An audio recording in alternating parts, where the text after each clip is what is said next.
Hello everyone, my name is Vaidehi Patel from Ashwamegh Vidyalaya. बच्चों, हम लोगों ने चैप्टर 4 कथनी और करनी, इसमें हम लोगों ने देखा पहले कि मनुष्य को अन्य प्राणियों से श्रेष्ठ बनाया गया है। फिर भी हम कई गुण ऐसे हैं जो अच्छे नहीं होते हैं, है ना।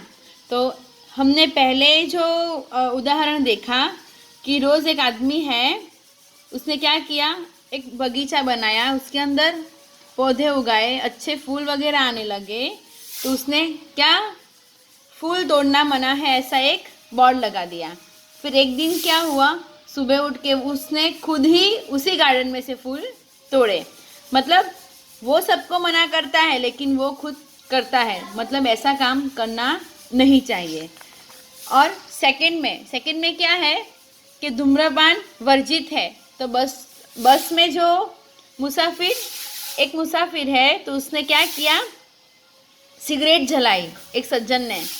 तो आगे जो कंडक्टर बैठा है वो आके बोलता है कि यहाँ पे लिखा है धूम्रपान वर्जित है, मतलब यहाँ पे हम स्मोक कर सकते नहीं है। फिर क्या हुआ, वो जो सज्जन है उसने खिड़की के बाहर उसकी सिगरेट फेंक दी। लेकिन फिर 5 मिनट में क्या होता है, आगे जाके कंडक्टर खुद सिगरेट जलाता है। मतलब क्या होता है कि वो दूसरे को मना करता है लेकिन वो खुद वो काम करता है।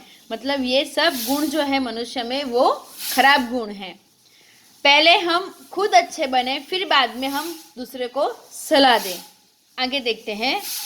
एक व्यक्ति दुकान पर गया, स्कूटर दुकान के सामने खड़ा कर ही रहा था कि दुकानदार बोला, आप अपना स्कूटर वहाँ सामने वाहन रखने के स्थान पर खड़ा करके आइए।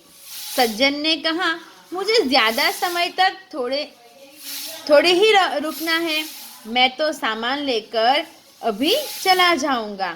दुकानदार बोला, पर दुकान के सामने बीच सड़क पर स्कूटर खड़ा रखना कोई ठीक बात नहीं है। मित्रों, ये सब तो हम लोग हर रोज़ ऐसा हमारे साथ होता है कि बाज़ार जाते हैं तो वहाँ पे पार्क करने के लिए जगह नहीं होती, तो हम लोग स्कूटर, हाँ यार यहाँ पे 2 मिनट का ही तो काम है, तो हम लोग जिस दुकान के सामने अपना स्कूटर रखते हैं तो दुकानदार बोलता है, ए भैया बहन जो भी हो, जाओ, आगे रखो, यहाँ पे दिक्कत होती है, हमारे ग्राहक आते नहीं है।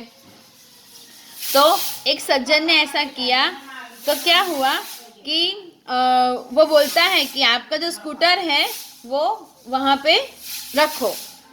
तो आगे क्या होता है, सज्जन ने स्कूटर वाहन खड़ा करने के स्थान पर ले जाकर खड़ा किया और वापस आकर सामान खरीदने लगे। वो सज्जन है, वो स्कूटर कहाँ रखा, जहाँ पे स्कूटर रखने का जो स्टैंड है वहाँ गया, उसने वहाँ पे अपनी स्कूटर रखी, फिर वापस आया और वापस आके उस सज्जन ने सामान खरीदना शुरू किया।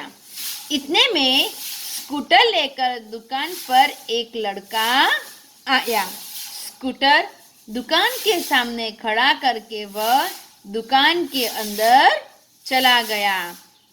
इस पर उस सज्जन ने दुकानदार से कहा, आपने इसे मना नहीं किया? वो बोला, वह तो मेरा बेटा है। मतलब उसी समय एक लड़का आया और दुकान के सामने ही स्कूटर खड़ा रख के अंदर चला गया। तो फिर वो सज्जन ने बोला कि आपने मुझे तो बोला था कि स्कूटर यहाँ से निकाल दो, तो आपने इस बालक को क्यों नहीं बोला? तो वो दुकानदार क्या बोलता है, ये तो मेरा बेटा है। कुछ लोग ऐसे भी होते हैं जो आदर्श की बातें करते हैं, लेकिन जब उन्हें अपनाना पड़े तो वे आदर्श भूल जाते हैं। मतलब कई ऐसे लोग होते हैं कि बड़ी बड़ी बातें करते हैं आदर्श की, ये नहीं करना है, वो नहीं करना है, लेकिन जब खुद पर आते हैं तो सब भूल जाते हैं, नहीं चलता है ना। ऐसा सब लोग होते हैं। इसीलिए किसी को एडवाइस नहीं देनी। अगर एडवाइस देनी हो तो पहले हमें परफेक्ट बनना पड़ेगा, फिर किसी को एडवाइस देनी चाहिए। आगे देखते हैं। एक दिन एक सज्जन के घर उनके मित्र मिलने आए। दोनों मित्र बातचीत में मग्न थे कि किसी ने दरवाजा खटखटाया। उन्होंने खिड़की से झांक कर देखा, बाहर मकान मालिक खड़ा था, जो पिछले 4 मास का किराया मांगने बार बार आ रहा था। उन्होंने अपने बच्चों को समझाकर बाहर भेजा। जब बच्चा बाहर गया तो मकान मालिक ने उससे कहा, तुम्हारे पिताजी से कहो कि मैं मकान का किराया लेने आया हूँ। बच्चे ने तपास से जवाब दिया, पिताजी ने कहा है कि वे घर पर नहीं है। बच्चे की बात सुनकर मकान मालिक हंसने लगा। घर में बैठे मित्र के चेहरे पर भी मुस्कान आ गई, जिसे देखकर वे सज्जन पानी पानी हो गया।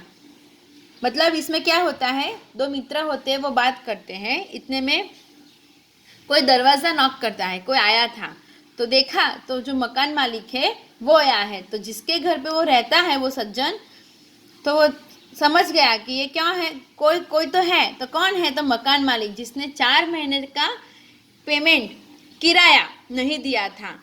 तो वो उसने क्या किया पता है, उसके बच्चों को कह दिया कि जाओ बाहर जाओ और बोलो उसको कि डैडी घर पर नहीं है। तो बच्चों ने क्या किया, क्या बोला कि पापा ने कहा है कि पापा घर पर नहीं है। मतलब झूठ बोला तो बोला, लेकिन बच्चों ने ऐसा बोल दिया, तो मतलब वो उसे बहुत पछतावा हुआ कि अब तो ये पता चल गया कि मैंने ही ऐसा झूठ बुलवाया। तो मित्रों, ऐसा हमें कभी भी ऐसा काम करना नहीं चाहिए। हाँ, बच्चों से ज़्यादा अच्छा होगा कि वही बाहर जाके बोल देता कि अभी पैसे का अरेंजमेंट नहीं हुआ है वगैरह वगैरह वगैरह। चलो आगे। एक सज्जन ने अपने पोते को यह सिखाया था कि हमें कभी किसी काम को गलत ढंग से नहीं करना चाहिए। एक जो सज्जन था उसने अपने पोते यानी दादा है, उसने अपने बच्चे के बच्चों से, मतलब पोता, तो एक दादा ने अपने पोते से ऐसा सिखाया था कि हमें कोई भी काम गलत ढंग से मतलब करना चाहिए नहीं, सदा अपनी बारी की प्रतीक्षा करनी चाहिए। मतलब समझो कि आप लोग बच्चे हो तो झूला झूल रहे हो, तो वन टाइम सबकी आती है, लेकिन हम क्या करते हैं, कभी कोई बच्चा गलत ढंग से अपना बारी के लिए क्या करता है, 2-3 को ऐसे ही मारेगा, धमकाएगा और वो आगे चला जाएगा। मतलब ऐसा करना नहीं चाहिए। प्रतीक्षा करनी चाहिए। वेट, प्रतीक्षा यानी वेट। एक दिन की बात है, वे जल बिजली के बिल जमा करने गए। साथ में उनका 8 वर्षीय पोता भी था। पानी का बिल जमा करने के लिए गए थे एक दादू, तो उसके साथ उसका पोता भी उसके साथ था। बिल जमा कराने वाले को लंबी कतार देखकर वे कोई उपाय सूझने लगे। उन्होंने खड़े हुए लोगों को ध्यान से देखा। आगे ही एक परिचित व्यक्ति खड़ा दिखाई दिया। वे तुरंत उसके पास गए और बोले, बेटा, ये बिल तुम घर पर ही भूल आए, लो इसको भी जमा कर दो। वह व्यक्ति कुछ बोले उससे पहले ही बिल वह राशि उसके हाथ में थमा दी और एक तरफ जाकर खड़े हो गए। पोता बार बार कहने लगा, दादाजी लाइन में लगिए ना। उसकी बात सुनकर लोग हंसने लगे। मतलब वो जो दादाजी ने उसने क्या किया कि एक जो सज्जन था, एक बच्चा था, उसके पास जाके बोल दिया कि ये आपका बिल है और घर भूल आए हैं, या आप खुद भर देना। सब समझ गए थे, लेकिन वो पोता क्या बोल रहा है, दादाजी लाइन में खड़े रहिए ना, हमारी बारी भी आएगी। तो कई लोग ऐसे होते हैं जो आदर्श की बातें तो करते हैं पर उन्हें अपनाने नहीं। इस प्रकार का आचरण अच्छा नहीं होता। ऐसा आचरण करने वालों को कभी सम्मान नहीं मिलता, वे हंसी के पात्र बनते हैं। इसलिए हमें कथनी और करनी में सदैव समानता रखनी चाहिए। कथनी यानी बोलना और करनी यानी काम करना। जो बोलते हैं वही हमें, अगर हम बोलते हैं कि ये काम नहीं करना है तो पहले खुद काम करना ऐसा बंद कर दो। हम बोलते हैं कि चलो आज से, हम बच्चे को बोलते हैं कि आज से आप मोबाइल हर रोज़ नहीं खेलोगे, मतलब 1 घंटा ही खेलोगे, तो फिर पहले मुझे या फिर मैं 1 घंटा मोबाइल यूज़ करूँगा तो ही मैं अपने बच्चे को बोल पाऊँगी कि नहीं बेटा आपको भी मोबाइल कम करना चाहिए, है ना। तो कथनी और करनी में समान जग में मिलना तब सम्मान मिलेगा। तो मित्रों आज हमारा ये चैप्टर जो है वो फिनिश होता है। अभ्यास और स्वाध्याय अभी करना नहीं है, मैं आपको नेक्स्ट वीडियो में आपको मैं एक्सप्लेन करूँगी। Thank you.